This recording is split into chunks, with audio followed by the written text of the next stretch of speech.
Well, hello again. Welcome to the next, I think it's the 6th instalment of A Year in Beer. I feel like I should lead by making some apologies about the infrequency of updates. What can I say? Blogging isn't as easy as it appears to be.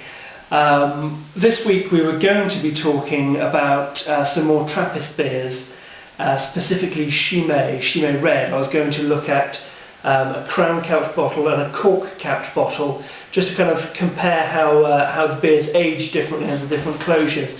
We're not going to do that this week because it's freezing. We've had the builders in for 2 weeks and knocking holes in the wall and walling up doors and replacing them with windows. So instead, what we're going to have tonight is a proper feel-good beer, Brooklyn Black Chocolate Stout. It's one of my favourite imperial stouts. It's a really quite uncompromising beer in that it's one of the most intense imperial stouts I've tried. We're just going to pour some out here and give it a little bit of time to breathe. Now, you can probably see that it poured quite slowly. It was very thick, very viscous. It was almost gloopy as it came out of the bottle. So what we've got a lovely little glass of imperial stout there. Now the chocolate flavour in this comes purely from roasted malts, like malt, the ingredient of beer that gives it the body, the backbone, the fermentable sugar. And I would guess that there's a little bit of unmalted roast barley in here, which again just kind of emphasises those chocolate and coffee tones. And it's fantastic. It's got a wonderful kind of bittersweet aroma. There's almost a savoury element to it as well. It's almost like, if you can imagine, like a double espresso with maybe some really deep baked caramel in there, and almost a slightly meaty overtone to it. It's sensational. It's huge. Like, you know it's going to be so enormous when you take a sip of it. And the first thing is the mouthfeel.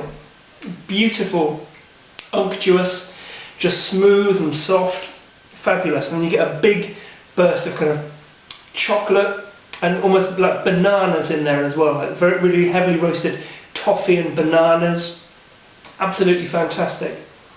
And this is a great beer in and of itself. But what I'm going to do tonight, because I need to just have a little bit more kind of comfort food and do something to this beer that's going to really tip it over the edge into superstardom.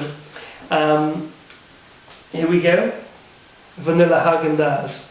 Now, I wish I could claim that I came up with this idea. I sort of came up with the idea on my own, but researching it on the web, I find that I'm not the first person to think of this, unsurprisingly, because what we're going to do, we're just going to shake a dollop of it in there. We're going to give that, in fact, I'll tell you what, while we wait for that to dissolve.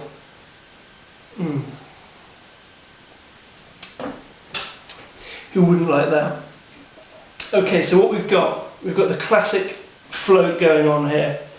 Now, anyone who's ever tried this technique knows that the classic float is Coca-Cola and vanilla ice cream, and it gives you a lovely kind of rich, thick cream soda effect.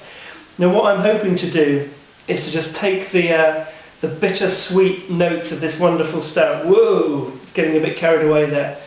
The wonderful bittersweet notes of this stout. I'll tell you what, let's just try this. That's great. Okay, back to the beer. Got a little bit carried away with itself there.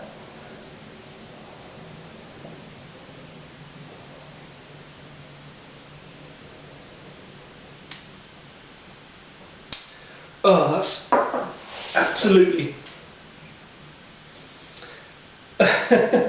Now, I'm stuck for words with that. That is absolutely to die for. It's the fantastic contrast between the bitter richness of a fantastic beer like this and the smooth, creamy sweetness of the Häagen-Dazs.